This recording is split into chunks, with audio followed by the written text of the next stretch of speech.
అందుకే ఉట్టిగా time pass కోసమే మనం అక్కడికి వెళ్ళి మన యొక్క టైంని వేస్ట్ చేయొద్దని మనకి ఇస్లాం తెలియజేస్తూ ఉంది. ఇక మజ్లూమ్ అంటే తెలుసా?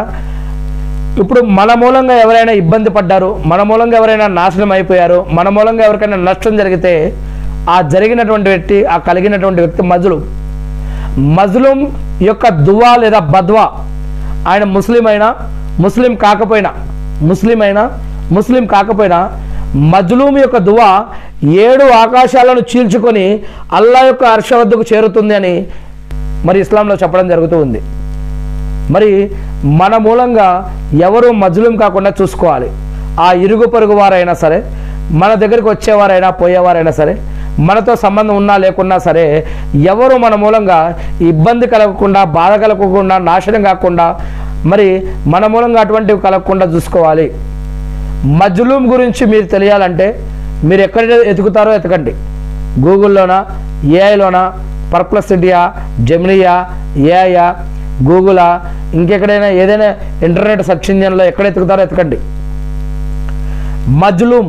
మజ్లూమ్ యొక్క దువా కానీ, మజ్లూమ్ యొక్క బద్వా కానీ ఏ విధంగా జరుగుతుందనే విషయం మీరు చూడొచ్చు.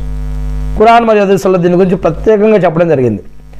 వారు ముస్లిం కాకపోయినా సరే వారి యొక్క దువా 7 ఆకాశాలు చేర్చుకొని అర్ష వద్దకు చేరుతుంది అని. మరి ఇరుగు పొరుగు వారి హక్కుల్లో మరి ఇది కూడా మనం గుర్తుపెట్టుకోవాలి. ఇక పొరుగు వారి హక్కులు నెరవేర్చడం వల్ల దేవుని యొక్క దయ ముందు పొరుగువారేమో, అందుకే ఇంతకుముందు నేను చెప్పడం జరిగింది, వారికి ఇష్టమున్నా లేకున్నా మనం మంచి పద్ధతితో, మంచి ఆలోచనతో మన కర్తవ్యం మనం నిర్వర్తించాలి.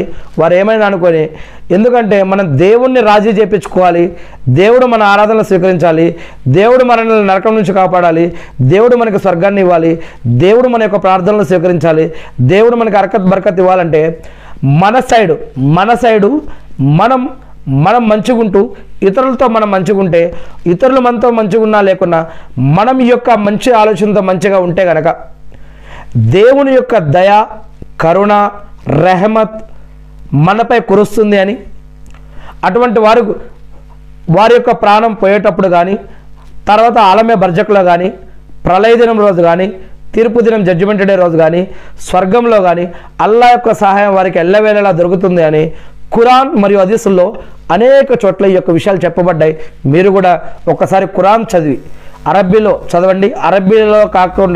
అరబ్బీయే కాకుండా ఈరోజు అనేక భాషల్లోకి ఈ యొక్క ఖురాన్ అనే తర్జుమా వచ్చేసింది. మీకు వచ్చిన భాషలో మీరు కూడా ఒకసారి ఖురాన్ తీసి చదవండి. ఇక ఖురాన్లో